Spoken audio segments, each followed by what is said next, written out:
My name's Dr. Carl Supal, but people call me Dr. Carl. So dental anxiety is probably the most common thing that we deal with in dentistry on a day-to-day basis. It just depends how well each individual patient can manage it. Everybody has dental anxiety, no matter what. I don't care what you say. Nobody wants to be sitting in the chair getting dentistry done, but everybody has different levels of their ability to manage it on their own. Some people can manage it, get their dentistry done totally sober, wide awake, no headphones, and be fine. Whereas some people are kind of in the middle. Some people might want to wear their headphones to cancel out the noise. Some people might want to chat less and just get the work done. Some people chat a lot. Some people sit down and it's, almost their talking helps get their nervousness out and their anxiety out. And then there's also a huge demographic of people that no matter what, they cannot fight it. And so they have no choice but to seek out something to help them get their dentistry done, whether that be laughing gas like nitrous, which is used for kids, whether that be something like oral sedation with a Valium or an Ativan, or whether that be something like IV sedation that can help in a variety of other situations. I feel like one of the most common anxieties that we hear is not only, the shot and getting numb. Nobody likes that. We try to not even say that word, but it really has to do with the sights and sounds. I feel like get into the dental office, you sit in the chair, you see the drill behind you, you see the numbing, the shot, and then not only that, but the noises, the high-pitched drill and the smells. Nobody likes all of kind of the sights and smells, I would say, of dentistry. And that leads us into the fact that why sedation is really good, because you, number one, won't remember a thing. You'll be totally asleep, and obviously that means you won't hear anything or smell anything either. And so that level of sedation for the patients that really have a difficult time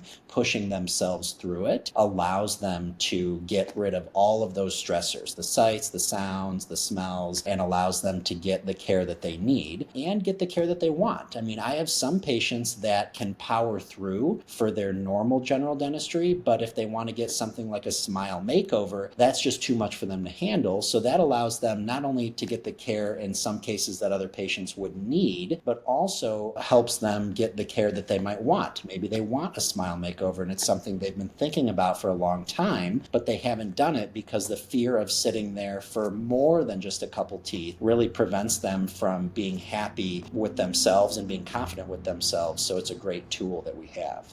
The biggest misconception is that our sedation is some sort of magic. And I would say that because of that, there's such a stigma around, or I guess mystic. And so the biggest misconception that our patients have with IV sedation dentistry is that it's magic and that it's something mystical. I feel like it really comes down to just the way that we administer the medication. A lot of these medications are very common medications that people might take for just regular anxiety on a daily basis, something like a Xanax or a Valium. It's really those same types of medications, and so it's nothing magical. It's just that when we use an IV, it gives a more profound effect because our patients feel it right away, as opposed to taking it by mouth and you have to wait and it kind of comes on slowly. That's probably the most common misconception, and that's really also what scares people the most, because it's like, oh, what is this going on? It's magic. They put the IV in and I go to sleep. It's like, well, no, not really. I mean, it's just a different route of giving you the medication. And when we do it that way, it's very safe and controlled, because on average, we can give half or even less than half of the same medication that you would take by mouth. And so once patients learn about that and learn that it's really just the way we give the medication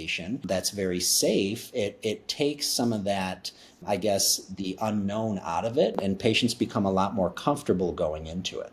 I will tell you, just anecdotally, thinking back to a patient that we just finished treatment for. She couldn't even come in without sitting in the chair and crying. And it was so bad to the point where her husband basically had power of attorney over her and would make her appointment to see me for the consultation and wouldn't even tell her where she was going. And so obviously they came together. They have a great relationship. They're married. The husband brought his wife to the appointment and she had no idea where she was even going. Basically, when she got there, he was like, look, you got to do this. You got to get your dentistry done. We're here now and it's going to be great. They offer IV sedation. You can be asleep for your procedures. And so we went through the whole consultation. We were able to get some x-rays. We were able to get some scans and sit down with her. And at that visit, the most important thing is developing a human to human relationship. You know, people are already scared and anxious, obviously, even coming in a situation like that. And yeah, when we get the IV in, they're going to be asleep and it's not going to matter. But you also have to remember getting to the office, like I said, can be a huge anxiety for people, even walking in the door. And so developing that human to human relationship and basically letting them know in this specific situation that, hey, we do this all the time. We're very competent at this. We really care about you, that you can get your work done for your overall health. It really helps alleviate some of that because a lot of people aren't treated with that level of respect and human to human interaction, especially at the dentist. You know, that's just one story